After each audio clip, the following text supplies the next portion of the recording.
Hello friends, तो कैसे हो आप सब। मेरा नाम है प्रिंस और आप सबका स्वागत करता हूं अपने इस छोटे से प्यारे से चैनल P2 एजुकेशन में। तो आज के इस वीडियो में हम पढ़ेंगे धातु कार्बोनेट और धातु हाइड्रोजन कार्बोनेट का अम्ल के साथ अभिक्रिया। ठीक है कि धातु कार्बोनेट या धातु हाइड्रोजन कार्बोनेट। धातु हाइड्रोजन कार्बोनेट को हम लोग बाइकार्बोनेट भी कहते हैं। ठीक है, बाइकार्बोनेट। ठीक है, धातु हाइड्रोजन कार्बोनेट को हम लोग धातु बाइकार्बोनेट भी कहते हैं। ठीक है, तो धातु कार्बोनेट या धातु बाइकार्बोनेट अम्ल के साथ अभिक्रिया करके क्या उत्पन्न करते हैं, हमें यही पढ़ना है। तो सबसे पहले हम देखते हैं कि धातु कार्बोनेट और अम्ल एक दूसरे के साथ अभिक्रिया करके क्या उत्पन्न करते हैं। ठीक है, इन दोनों के बीच अभिक्रिया होता है तो हमारा क्या उत्पाद मिलता है, हमें इस टॉपिक पे इतना ही ध्यान देना है और एग्जाम्पल एक दो याद कर लेना है। आपको इस टॉपिक से क्वेश्चन ऐसे ही आएगा कि धातु हाइड्रोजन कार्बोनेट और अम्ल के बीच की अभिक्रिया को दर्शाइए, या ऐसे आ सकता है कि धातु कार्बोनेट और अम्ल के बीच अभिक्रिया होकर क्या उत्पन्न होता है, बताइए एक उदाहरण सहित। ऐसा कुछ क्वेश्चन आ सकता है। ठीक है, तो हमें यहाँ पे क्वेश्चन की तरह ही पढ़ना है कि क्वेश्चन आ गया तो उसका आंसर कैसे लिखेंगे, समझने के साथ हमें ये भी सीख। ठीक है, तो हम लोग अभी देखते हैं धातु कार्बोनेट और अम्ल के बीच अभिक्रिया होता है तो क्या उत्पन्न होता है। तो धातु, मैं जो बोल रहा हूं उसको भी आप लिख लीजिएगा। ठीक है, ये धातु कार्बोनेट,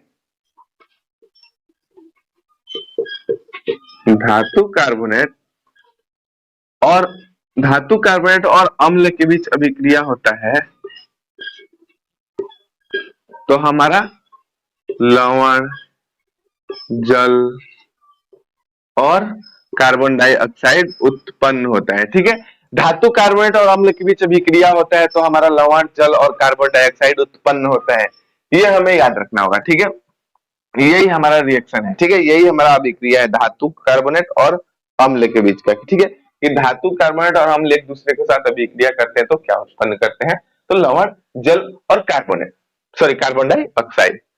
याद रहेगा ना, यही है। इस फॉर्मूला को आप लोग लिख लीजिएगा। ठीक है, इसके बाद एक छोटा सा बात आता है कि धातु कार्बोनेट जो है, आप लोग समझ रहे हैं कि नहीं, धातु कार्बोनेट क्या होता है। तो कार्बोनेट हमारा होता है CO3 और CO3 का संयुक्त होता है हमारा 2। तो जब कार्बोनेट के साथ कोई धातु अटैच्ड हो जाता है, जैसे कि मान लीजिए सोडियम, तो ये हमारा हो गया सोडियम कार्बोनेट। ठीक है, इसका संयुक्त यहाँ पर 2 आ जाएगा। ऐसे हो जाता है कैल्शियम कार्बोनेट CO3। ठीक है, इन दोनों का संयुक्त 2 कैंसिल हो जाता है और हमारा हो जाएगा CaCO3। तो ये जिन धातुओं के साथ हमारा कार्बोनेट CO3 अटैच हो जाता है, मिल जाता है, ठीक है, वो हमारा धातु कार्बोनेट कहलाता है। ठीक है, तो यहाँ पे धातु कार्बोनेट समझ गए, तो धातु कार्बोनेट का मतलब इन सब का अम्ल के साथ अभिक्रिया होता है तो हमारा लवण, जल और कार्बन डाइऑक्साइड उत्पन्न होता है। ठीक है, याद रखिएगा, धातु कार्बोनेट अम्ल के साथ अभिक्रिया करके लवण, जल और कार्बन डाइऑक्साइड उत्पन्न करता है। ये चीज याद रखने के बाद हमें इसका एक एग्जाम्पल याद रखना जरूरी है। ठीक है, कि धातु कार्बोनेट और अम्ल के बीच अभिक्रिया होता है तो लवण, जल और कार्बन डाइऑक्साइड उत्पन्न होता है। इसका एक उदाहरण देख लेंगे, एग्जाम्पल। ठीक है, हमारा इसी को ले लेते हैं। ठीक है, सोडियम कार्बोनेट Na2CO3। ठीक है, ये सोडियम कार्बोनेट हमारा अम्ल, मान लीजिए हाइड्रोक्लोरिक एसिड ले लेते हैं HCl। ठीक है, तो Na2CO3 और HCl धातु कार्बोनेट और अम्ल, इसके बीच अभिक्रिया हो रहा है। ठीक है, तो हमें पता है कि लवण, जल और कार्बन डाइऑक्साइड प्रोड्यूस होगा, पता है ना। तो पहले हम लोग लिख लेंगे H2O और CO3। देखो, ये हमें पता है कि जल और कार्बन डाइऑक्साइड उत्पन्न होगा ही, लवण भी उत्पन्न होगा पता है, पर लवण कौन सा।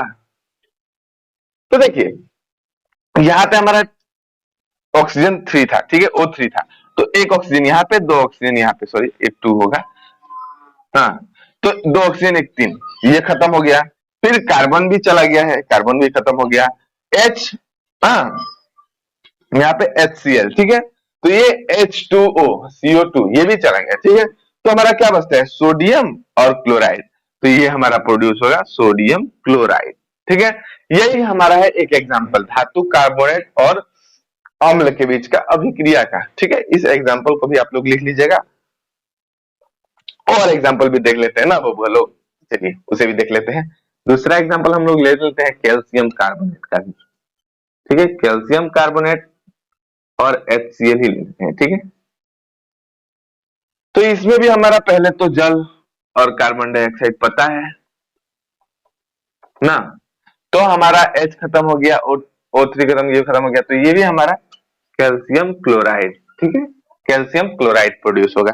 अब CaCl2 टू क्यों आया ये समझाना तो जरूरी नहीं है, मैं जानता हूं आप लोगों को सबको पता होगा, कैल्शियम का संयुक्ता 2 होता है, क्लोरीन का 1 होता है, तो यहाँ पे कुछ नहीं है, लेकिन कैल्शियम का संयुक्ता उस साइड चला जाता है, ये वाला चीज तो मालूम है ना, ऐसे सब क्रॉस हो जाता है। तो चलिए ये एग्जाम्पल भी हम लोग ने देख लिया, और एक एग्जाम्पल देख लेते हैं, ठीक है। हमारा जिंक कार्बोनेट और H2SO4 ले लेते हैं, यहाँ पे हम अम्ल बदल लेते हैं, ठीक है। यहाँ पे हमारा जो अम्ल है सल्फ्यूरिक अम्ल है, ठीक है, तो इसका अभिक्रिया होगा तो हमारा जिंक सल्फेट, वाटर, जल और कार्बन डाइऑक्साइड उत्पन्न करेगा, ठीक है। यहाँ पे मैंने 3 एग्जाम्पल आप लोग को बता दिया, एक नहीं, दो नहीं, तीन एग्जाम्पल, किस हमारा धातु कार्बोनेट और अम्ल के बीच अभिक्रिया का क्या क्या प्रोड्यूस होता है ये बता दिया, और एग्जाम्पल भी बता दिया, ठीक है। तो धातु कार्बोनेट अम्ल के बीच अभिक्रिया होता है तो हमारा लवण, जल और कार्बन डाइऑक्साइड प्रोड्यूस होता है, एक बात, पहला बात। दूसरा हमारा एग्जाम्पल, तो एग्जाम्पल भी समझ गए, तो ये टॉपिक खत्म धातु कार्बोनेट का, तो इसका स्क्रीनशॉट ले लो, उसके बाद आगे हम लोग अब पढ़ेंगे धातु बाइकार्बोनेट का या धातु हाइड्रोजन कार्बोनेट का, तो इसका स्क्रीनशॉट ले लीजिए। तो चलिए अब हम लोग देखते हैं धातु हाइड्रोजन कार्बोनेट का अम्ल के साथ अभिक्रिया, ठीक है। तो धातु हाइड्रोजन कार्बोनेट, धातु और हाइड्रोजन कार्बोनेट, यानी हाइड्रोजन कार्बोनेट,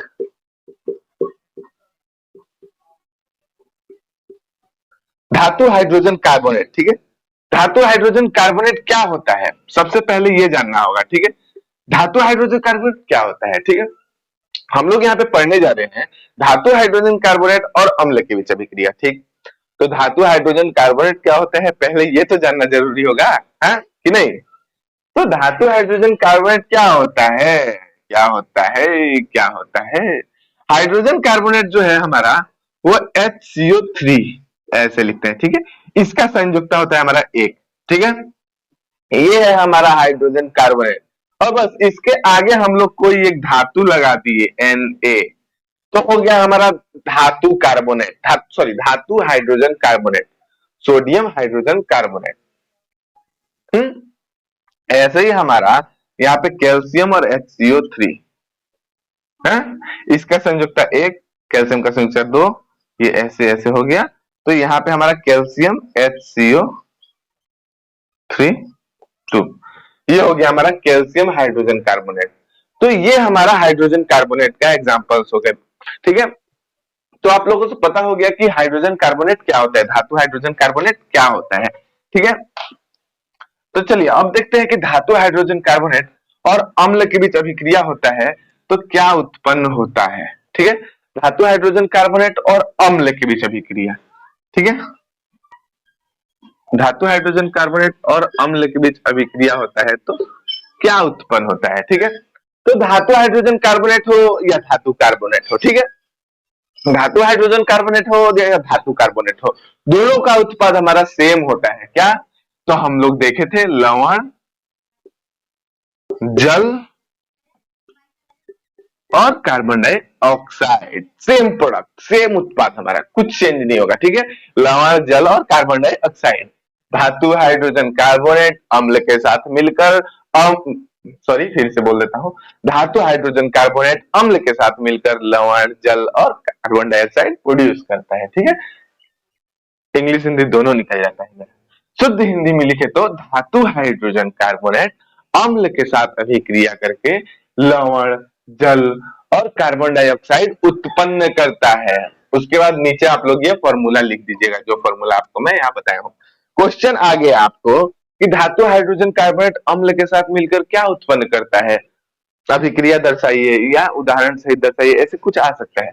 तो सबसे पहले आप लोग एक पैराग्राफ लिखेंगे कि धातु हाइड्रोजन कार्बोनेट अम्ल के साथ मिलकर लवण, जल और कार्बन डाइऑक्साइड उत्पन्न करता है। फिर नीचे ये फॉर्मूला लिख दीजिएगा, ठीक है। तो ये आप लोग समझ गए कि हमारा धातु हाइड्रोजन कार्बोनेट अम्ल के साथ मिलकर लवण, जल और कार्बन डाइऑक्साइड उत्पन्न करता है, बस खत्म। अब इसका एग्जाम्पल हम लोग को देखना होगा, ठीक है। नीचे हम लोग को आ सकता है कि उदाहरण से दर्शाइए, तो हम लोग को एग्जाम्पल भी देखना जरूरी है। तो इसका एक एग्जाम्पल लेते हैं। एग्जाम्पल मैंने आपको बताया ना, सोडियम हाइड्रोजन कार्बोनेट हमारा, ये एक हमारा धातु कार्बोनेट है। सोडियम हाइड्रोजन कार्बोनेट ये हमारा धातु कार्बोनेट है? तो धातु कार्बोनेट सोडियम हाइड्रोजन कार्बोनेट का हम लोग अम्ल HCl लेते हैं, अम्ल। तो धातु हाइड्रोजन कार्बोनेट का अम्ल के साथ अभिक्रिया होता है तो क्या उत्पन्न होगा, ये हम दोनों को पता है। हम लोग को पता है H2O और CO2 ये प्रोड्यूस होता है, ये दोनों हम लोग को पता है कि ये उत्पन्न होता है। लेकिन आगे लवण, तो देखिए H चला गया, ये CO3 चला गया, तो यहाँ पे हमारा फिर सेम प्रोडक्ट सोडियम क्लोराइड। तो यहाँ सोडियम कार्बोनेट हो और अम्ल हो तो भी सेम प्रोडक्ट, ठीक है। सोडियम कार्बोनेट HCl के साथ अभिक्रिया किया तभी भी हमारा सेम उत्पाद मिला। फिर हमारा सोडियम हाइड्रोजन कार्बोनेट अम्ल के साथ अभिक्रिया किया तो सेम ही ये मिला, ठीक है, सेम ही उत्पाद मिला। मतलब कोई डिफरेंस नहीं है, बस आपको यहाँ पे H लगाना है, याद रखना है। लेकिन हमारा ये जो उत्पाद है एक ही है, ठीक है। बहुत ही इजी हो गया अब तो। और सोडियम कार्बोनेट हो या सोडियम हाइड्रोजन कार्बोनेट हो, हमारा जो उत्पाद है वो एक ही होता है, ठीक है। उत्पाद में अंतर नहीं है, ठीक है। तो ये हम लोगों ने एग्जांपल भी देख लिया सोडियम हाइड्रोजन कार्बोनेट का। तो यहाँ पे हमारा धातु कार्बोनेट और धातु हाइड्रोजन कार्बोनेट या धातु बाइकार्बोनेट मैंने आपको बताया। तो धातु कार्बोनेट या धातु बाइकार्बोनेट का अम्ल के बीच का अभिक्रिया जो हम लोग पढ़ रहे थे खत्म हो गया, ठीक है। कि धातु कार्बोनेट अम्ल के साथ अभिक्रिया करके क्या उत्पन्न करता है, या धातु हाइड्रोजन कार्बोनेट अम्ल के साथ अभिक्रिया करके क्या उत्पन्न करता है। तो हम लोगों का उत्पाद जो था वो एक ही है, ठीक है। धातु कार्बोनेट हो या धातु हाइड्रोजन कार्बोनेट हो, लवण, जल और कार्बन डाइऑक्साइड। तो यहाँ पे ये वीडियो खत्म होता है। उम्मीद करता हूँ आप लोग को सब सारा समझ आ गया होगा जितना मैंने समझाया। अगर कोई डाउट रहा तो मुझसे कमेंट बॉक्स में पूछ सकते हैं। और अभी के लिए इतना ही, अगले वीडियो में हम अगले एक नए टॉपिक के साथ मिलेंगे। तो थैंक यू, धन्यवाद, जय हिंद।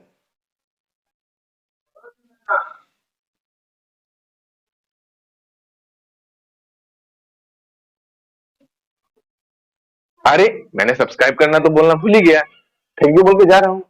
वीडियो अच्छा लगा तो वीडियो को लाइक करना और साथ ही साथ अपने इस प्यारे चैनल को सब्सक्राइब कर बेल आइकन प्रेस कर देना, ताकि अगला वीडियो डालूं तो आपके पास नोटिफिकेशन सबसे पहले जाए और मैं भी थोड़ा मोटिवेट रह सकूं कि हाँ, मेरा वीडियो कोई देखता है और मेरे वीडियो से किसी को फायदा हो रहा है, ठीक है।